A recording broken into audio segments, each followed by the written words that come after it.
En esta oportunidad hemos invitado a una compañera, luchadora, militante, que siempre está en todas las causas justas que hay que defender en Argentina, obviamente del lado del peronismo. Es una compañera que es parte de la conducción del Partido Justicialista. Además de eso, ella, nada más ni nada menos, es diputada nacional por la provincia de Buenos Aires.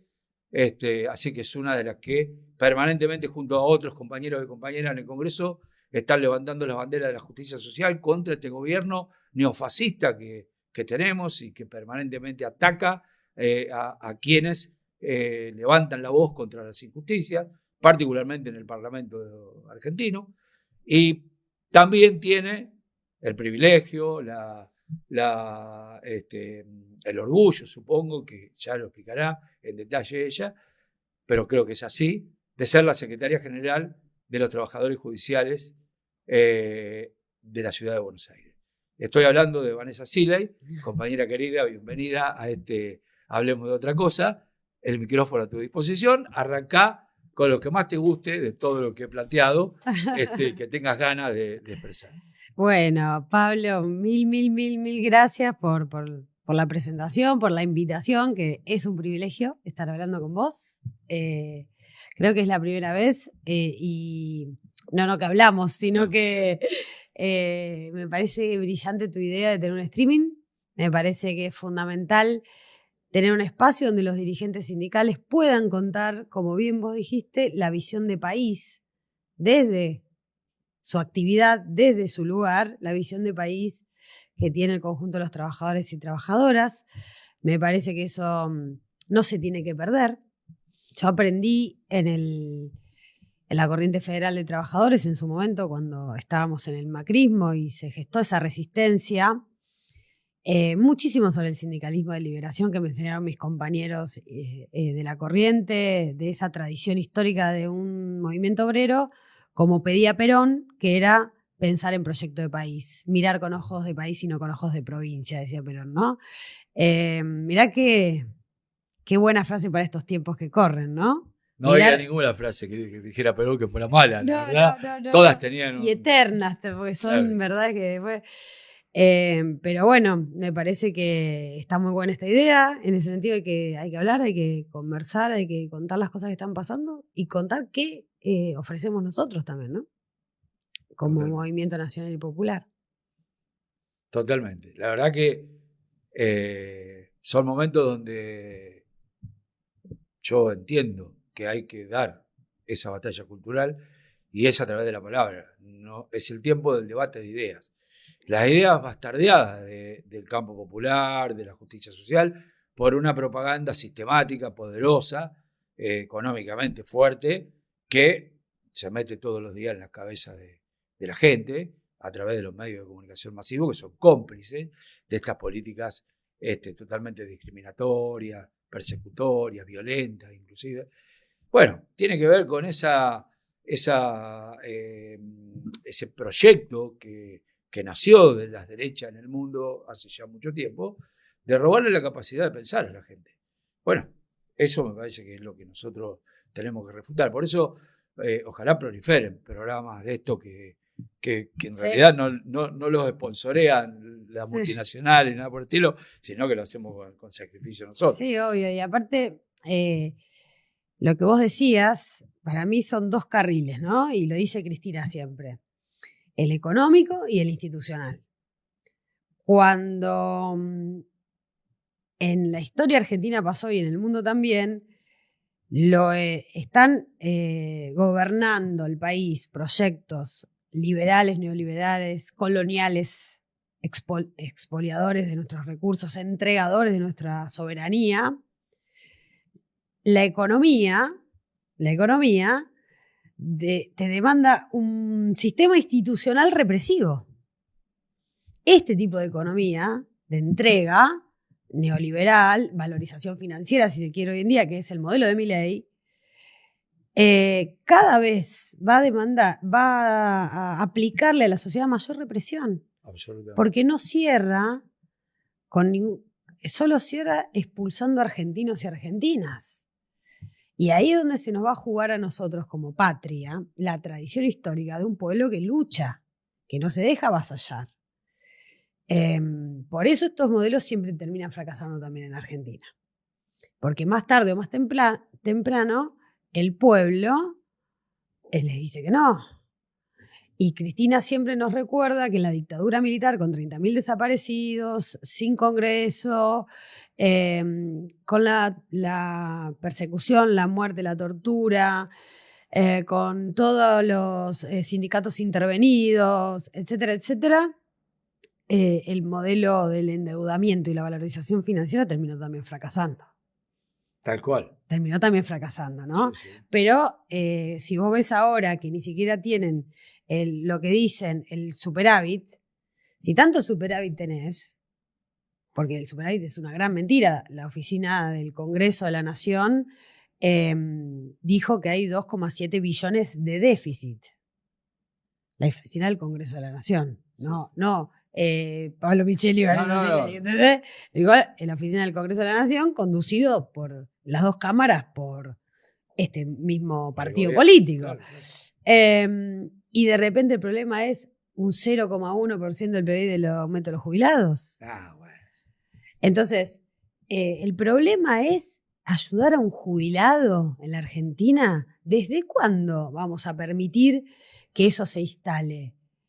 Cuando reparten millones para servicios de inteligencia, parece que el presidente participa cada vez se le descubren más sospechas, Libra, lo de las 10 valijas, o sea, cada vez más comprometido en actividades ilegales, cometiendo delitos, se despilfarran la plata comprando dólares, interviniendo en el mercado de cambio porque no tienen dólares y no está generando nuestro país dólares genuinos. Es decir, Cristina dice los dólares alquilados, porque no son propios, porque no salen de tu vaca muerta, de tu exportación, ¿no? De una buena administración. De la producción propia, ¿no? De la producción propia. Entonces deuda. Y la gente está cada vez peor porque, Pablo, la inflación 1,6. Mentira. ¿No? Y tampoco puede haber mucho más porque la gente no está comprando. Es una tortura ir al supermercado. Sí. Ir al supermercado en una época de la Argentina fue un paseo. Tal cual.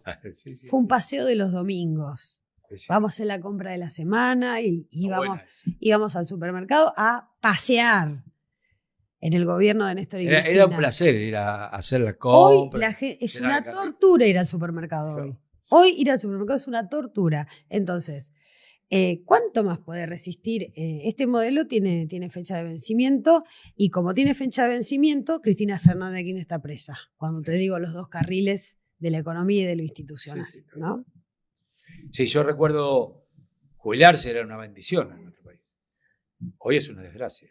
Sí. Es como, sí. Es decir, todo lo que era lindo. Sí. Por eso digo, también tenemos que analizar los militantes, los dirigentes, las dirigentes.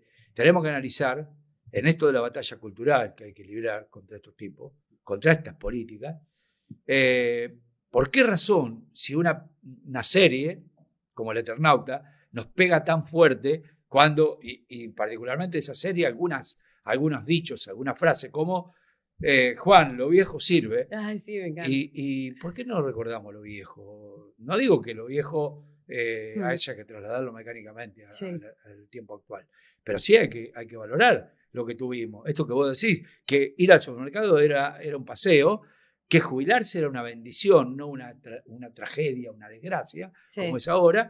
¿Por qué no volver a recuperar esos valores? Bueno, porque hay que moverse para eso. Por eso digo, me parece que también en ese contexto hace falta construir más unidad, porque estos tipos avanzan en la medida que nosotros tengamos mucha dispersión. Y no estoy hablando de construir unidad, que es la suma de las organizaciones. Sí. Me refiero a unidad en el sentido de tener claro para qué se hace la unidad. En principio me parece que hay que derrotar estas políticas. Ese es el primer paso. No sé cómo lo ves vos, de qué manera. Creo que el avance que se dio en Provincia de Buenos Aires en estos días, con el nuevo frente creado, seguramente vos has estado en esas conversaciones, porque sos una dirigente muy importante. No, mira, yo creo, Pablo, que... Pero eso ha sido un avance importante. Sí. Creo que de todo lo que vos planteás por partes, ¿no? La insatisfacción democrática. Porque estamos hablando de la conciencia del pueblo y, digamos, vos decías debatir, pensar o traer lo viejo, dijiste, bueno, lo viejo funciona. Bueno, creo que no se trata de lo viejo o no, sino que se trata que se generó una insatisfacción democrática en la Argentina. Es decir, que con los resortes de lo público no me satisfaciste ni me solucionaste mis problemas más vitales, mis necesidades básicas. Entonces, empezó a pasar que se instala, es como la institución del convenio colectivo de trabajo de la paritaria. Si vos tenés un 50% de la población económicamente activa en posibilidades de trabajar que no tiene trabajo registrado, ¿no? Y de esos una porción enorme, un 70% son pibes y pibas, son jóvenes. Cuando vos planteas socialmente la defensa de las convenciones colectivas de trabajo, donde se regula en pequeños, yo digo, los delegados paritarios o los delegados convencionales o delegadas son siempre pequeños legisladores, porque en un convenio colectivo de trabajo vos estableces derechos. Sos un pequeño legislador. Regulás algo que es ley para todos después, ¿no? Los derechos, las condiciones, para la licencia, la vacación, Sí. Los adicionales particulares, bueno. Entonces, si cuando vas a decir, defendamos las convenciones colectivas de trabajo, la mitad de los que te están escuchando o los que tienen que defender eso, no saben de qué se trata, no lo perciben, claro. No lo percibieron tal vez sus padres, no hay registro de tal cosa, ¿por qué lo van a defender? Si ya no lo tienen. Entonces, con la insatisfacción democrática ocurre exactamente lo mismo. Claro. La salud pública, la educación pública y las falencias que hay en ese entorno, que nosotros, cuando fuimos 4 años de gobierno, ni tocamos para solucionar de fondo, bueno, pandemia por medio, etcétera, etcétera, lo que sea, pero no es justificativo. No hay excusas. Por eso Cristina nos plantea desde el Partido Justicialista la nueva estatalidad, por ejemplo. Nosotros tenemos que empezar a plantear un programa de futuro que también discuta, vaya al meollo de la insatisfacción democrática. Pues si no, no lo vamos a solucionar tampoco. ¿Qué proponemos nosotros? ¿Más de lo mismo? No, también tenemos que abordar ese tema. Si vos hoy tenés las oficinas del Estado, por ejemplo, donde la inteligencia artificial, más la digitalización de los procesos, más la despapelización, quita un montón de funciones al empleo público. Bueno, tenemos que plantear la reconversión en ese caso. Y ahí es cuando entra a jugar el trabajo comunitario. El Estado en la comunidad, el Estado con la comunidad. Vos saliste del administrativo porque la tecnología te empuja, saliste de lo administrativo. Bueno, esas oficinas del Estado que hoy prácticamente algunas están vacías por el teletrabajo también, tienen que pasar a la comunidad a hacer trabajo. O sea, nadie sobra, pero nadie sin funciones. Nadie sobra, pero nadie sin funciones. Tenemos la obligación de funcionalizar mucho mejor, y yo lo digo porque soy de un sindicato del empleo público también, que es el Poder Judicial, donde nos hemos encontrado aplicando la nueva estatalidad que nos plantea Cristina en pequeño, porque si la mesa de entrada ya no funciona, pone papel, nadie va a presentar un papel a la mesa de entrada. ¿Qué hacemos con todos los trabajadores en la mesa de entrada? ¿Lo dejamos ahí mirando el techo? No, hacer acceso a la justicia a los barrios. Entonces, eso es lo que estamos planteando. Entonces, hay una reconversión, no hay que tenerle miedo a la palabra reconversión laboral, porque vos tenés que, si vos no reconvertís, no hay función social en el trabajo. Y el trabajo es fundamental. Bueno, y más en el empleo público, que haya función social. Lo que ha pasado acá es que cada vez que se habló de reforma laboral o de reforma del Estado, es sinónimo de despido, sinónimo de cierre de organismo. Y la verdad que eso ha sido porque efectivamente lo que buscaban esas reformas, te digo porque la viví como fui 2 mandatos secretario nacional de ATE y un mandato en Capital Federal, donde ATE Capital concentra la mayoría de los trabajadores del Estado Nacional. Entonces, vivimos la época de Menem, de Cavallo, imagínate lo que fue eso. Entonces, era hablar de... Sin embargo, yo como secretario general en esa época discutía que había que hacer una reforma del Estado, de verdad. desde lo salarial, inclusive el convenio colectivo de trabajo que tenemos los estatales del Estado Nacional en la Argentina. Yo fui lo firmé con Néstor Kirchner y con Andrés Rodríguez, el secretario. El primer convenio colectivo de la historia de los estatales de la Argentina. Lo firmamos en el 2004. Mirá. Que Néstor, sí, es el convenio que rige actualmente. Que nos habían firmado uno, UPCN. Porque para recordar, Néstor le devolvió a los trabajadores y trabajadoras las paritarias y las convenciones colectivas de trabajo y el Instituto del Salario Mínimo Vital y Móvil, que tampoco estaba funcionando. Los 4 años de gobierno de Néstor fueron impresionantes. Impresionantes. Yo me acuerdo, la primera reunión que tuve con Néstor, como secretario general de ATE, le dije, necesito 3 cosas, presidente. La primera, que nos dé un aumento salarial, porque no teníamos aumento salarial hacía como 3 o 4 años. Habíamos pasado el 2001, todo eso. Acordate, fue en el 2003. Que nos den aumento salarial de 300 pesos. Que modifique 5 artículos del convenio colectivo ese que está vigente, que no está vigente, pero que está escrito, que lo firmaron Menem y UPCN y nosotros estuvimos en contra. Y que Racing salga campeón. Porque yo soy de Racing y sabía que... Y me dijo la última... Yo también soy de Racing. Sí. Me dijo la última, dala por hecho. Así me contestó, en serio. La última dala por hecho, dijo. Como diciendo, las otras 2, dejate joder con el aumento de salario. Después nos dio el aumento de salario, nos dio 2.50 en realidad. Sí. Mirá vos, le pedimos 300, nos dio 2.50. Tocaste el cielo con las manos. Pero, ¿sabes qué? Tocaste el cielo con las manos. Fue una fiesta, fuimos a la casa de gobierno. El sueño del dirigente sindical, que te pidas 300 y te dan 250. Y modificó los 5 artículos. ¿Y sabes qué hizo? Nos invitó a todos los secretarios generales de ATE de todas las provincias del país, éramos como 50, porque se colaban los de Juventud y las compañeras, compañeros. Llenamos la Casa Rosada, que nunca habíamos entrado prácticamente. Hicimos un acto en el Salón Blanco, con él, con Alberto Fernández, que era el jefe de gabinete, con Tomada, que era el ministro de Trabajo, un acto donde firmamos el nuevo convenio colectivo de trabajo, con Néstor Kirchner hablando de Néstor Kirchner, Andrés Rodríguez y yo. No, te digo, bueno, fue en marzo del 2004. Vos fíjate que cuando no hay que pensar, viste que es catastrófico tampoco el tema de los pibes, las pibas, ¿no? Las nuevas generaciones. Sí. Porque yo pertenezco a una generación nacida en democracia que en el 2001 pedíamos que se vayan todos y no creíamos en los partidos políticos. No nos vengan a hablar un político y que no creíamos en el Estado, porque nuestra generación se cría en democracia pulverizándose todo. Sí. ¿Entendés? Privatización en los 90, bueno, viendo a tus viejos que se quedaban sin laburo, que es lo que le pasa a los pibes ahora, no pudiendo conseguir un trabajo, estando lejísimo un trabajo, bueno. Y Néstor Kirchner, fíjate cómo revierte la historia destinada a fracasar de toda una generación. Tal cual. De toda una generación que no, viste, que nos hicimos, teníamos al abuelo peronista, viste, pero nadie le da pelota. Claro. Y después de repente al abuelo le íbamos a preguntar todo. ¿Cómo era esto? ¿Cómo era? Y nos hicimos peronistas. Entonces el peronismo se reencontró. ¿Cuántos peronistas estaban abajo de la cama que no podían decir que eran peronistas porque era mala palabra por lo que había pasado en los 90? ¿Cuántos?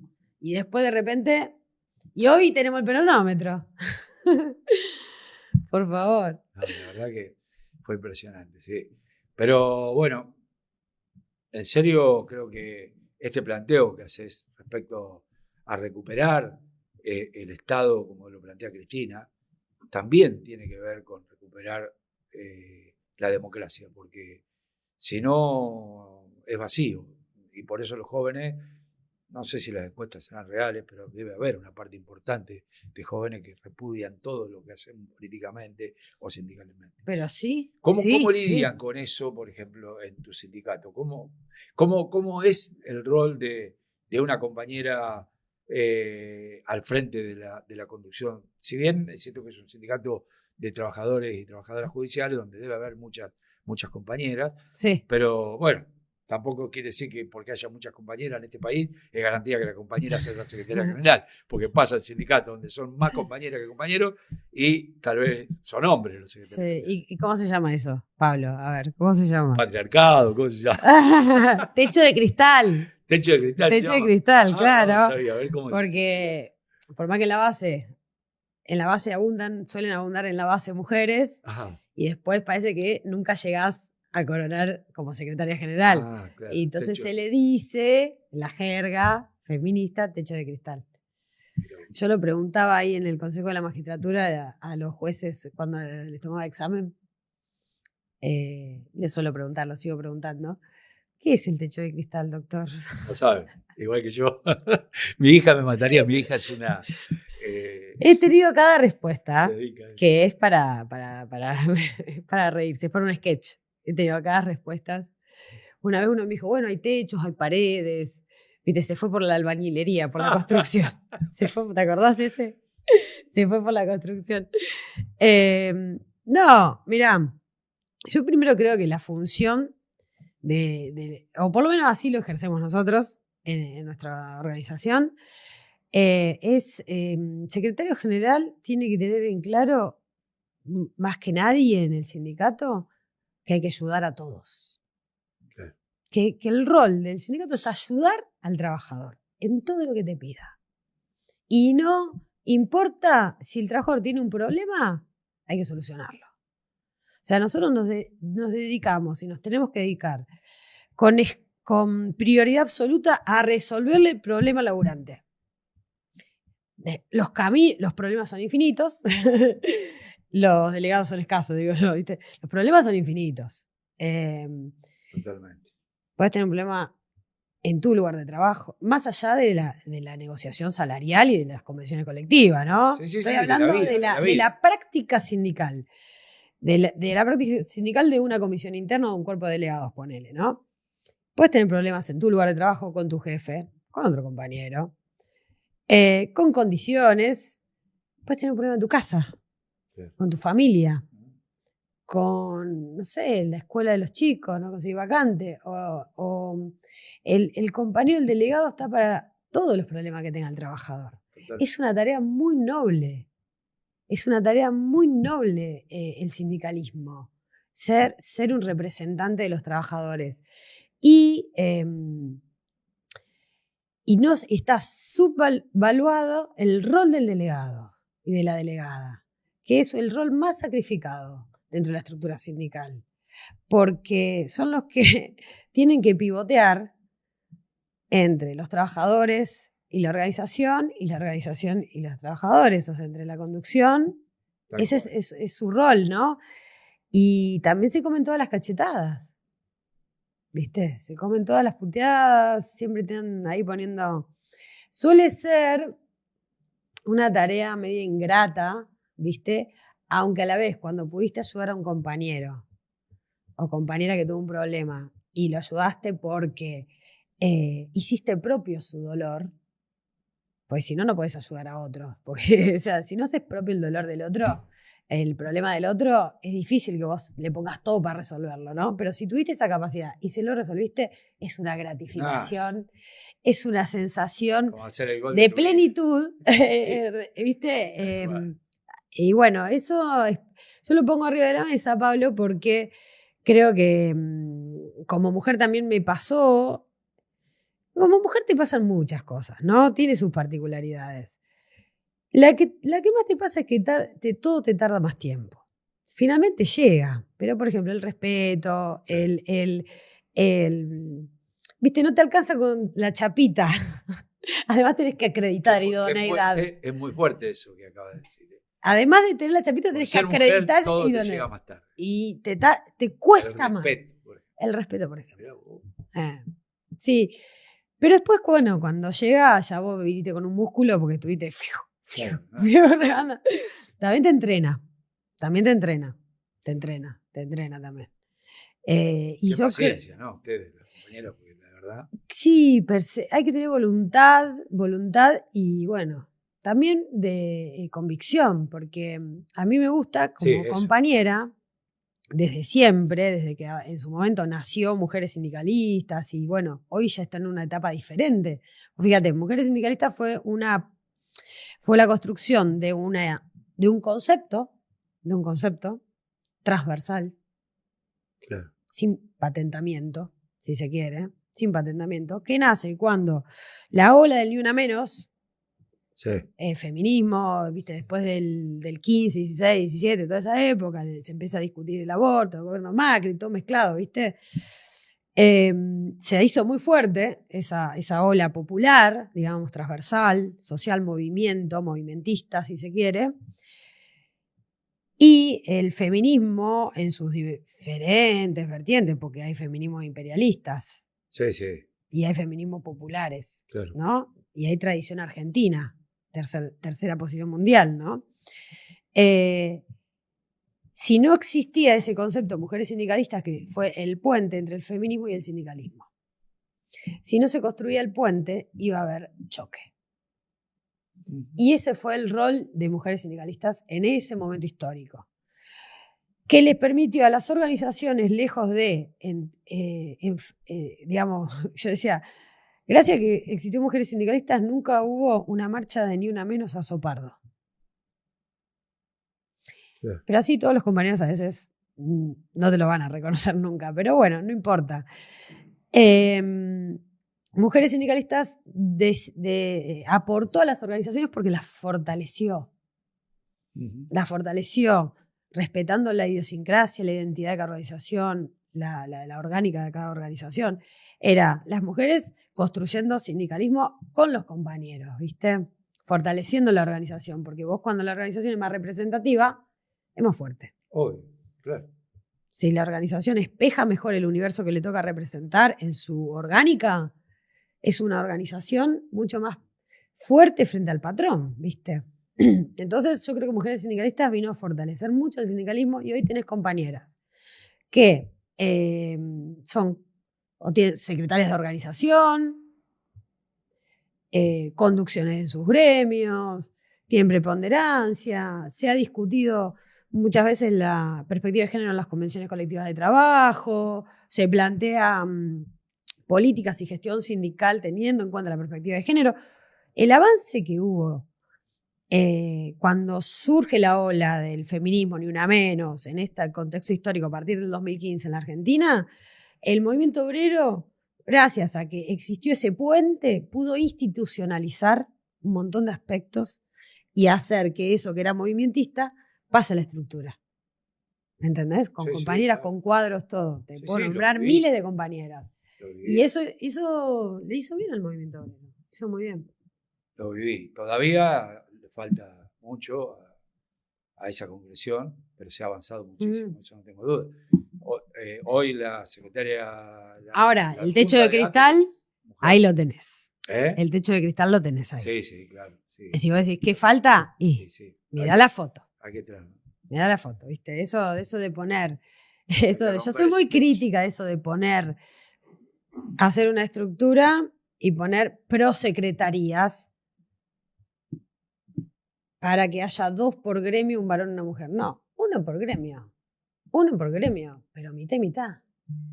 En el total. Esto de duplicar no es lo que queríamos nosotras. No es así. Y no creo que digamos... Si no ponen el límite a la participación, ni porcentaje, ni nada. No hacer como que hacemos. No hacer como que hacemos. Hay que bancarse la discusión con las compañeras. Sí. Hay que bancársela, respetando a la compañera, ¿viste? Igual estamos años luz todavía de lo que es, por ejemplo, no sé, yo me viene a la memoria porque he estado varias veces en los congresos en el País Vasco, en Comisiones Obreras de España, no sé. ¿No? Bueno, no. Oh. Ellos tienen una cosa. Mujeres que dirigen sindicatos poderosos, muy importantes, centrales sindicales. Bueno, acá ni hemos logrado que en ATE haya una secretaria general. Es adjunta actualmente, pero pasamos 5 secretarios generales, este es el quinto que está, y los 5 hombres. Y eso que en el Estado la mayoría de las afiliadas son mujeres. Muy poco el porcentaje, la diferencia, pero son mayoría. Pero bueno, Vanessa, se nos va terminando el tiempo. Se nos va terminando el tiempo, sí. Y lo último que... Yo quería decir algo sobre... sí, vos daste mi actividad y el Poder Judicial hoy, el Poder Judicial está en crisis absoluta. Está en una crisis absoluta. Y esa crisis tiene que ver con que se cayó uno de los pilares, está derrumbado, pisado en el quinto infierno, uno de los pilares que le daba su razón de ser, que se llama la independencia del Poder Judicial. Mirá, si vos analizás el fundamento de nuestra Constitución, que vino copiada o tomada de Estados Unidos, ¿qué es lo que pasa más o menos en América Latina? Y por eso el problema en América Latina, desde el Poder Judicial en toda América Latina, te vas a dar cuenta que esa división de poderes, Poder Judicial, Ejecutivo, el fundamento por el cual hoy hay vitalicio de los cargos, intangibilidad del sueldo, inamovilidad en el cargo y otras prerrogativas, fue que a vos no te elegía el pueblo. Claro. Que vos sos juez, a vos no te elige el pueblo, vas a caer en debilidad con estos otros dos poderes. Esta fue la lógica, que sí los elige el pueblo. Entonces vos tenés que tener independencia de esto y de los poderes económicos. Entonces te doy prerrogativas. Porque vos con estas prerrogativas intento que vos tengas fuerza que no emana del voto directo. Si vos demostrás con la práctica de la persecución judicial o el comportamiento como un partido, estás demostrando que no tenés independencia. Todas esas prerrogativas se convirtieron en privilegios. No garantizan la independencia. Se derrumba un pilar fundamental. Entonces, esas prerrogativas que eran casi monárquicas, son casi monárquicas, yo digo, muerto el rey, todo el poder vuelve al pueblo. Entonces, muerta la independencia judicial, las prerrogativas que no sirvieron para eso, hay que reconvertirlas por la voluntad popular. Entonces ahí aparece la experiencia de México. Claro, estaba pensando. Aparece la experiencia de México, porque el drama judicial es mundial. Claro. Porque lo que está en conflicto es uno de los pilares del nacimiento del Estado-Nación para crear el Poder Judicial, que es la independencia. Claro. Entonces, es una crisis mundial, entonces hay que repensar todo. Experiencias como la de México no hay en el mundo. No hay en el mundo, ¿no? Ahora, estoy hablando del voto directo de la totalidad de los magistrados, la totalidad, corte, primera instancia, segunda instancia, fiscales, defensores, todas las cabezas. Todo se vota. Esto no quiere decir que vos copies y pegues en la Argentina.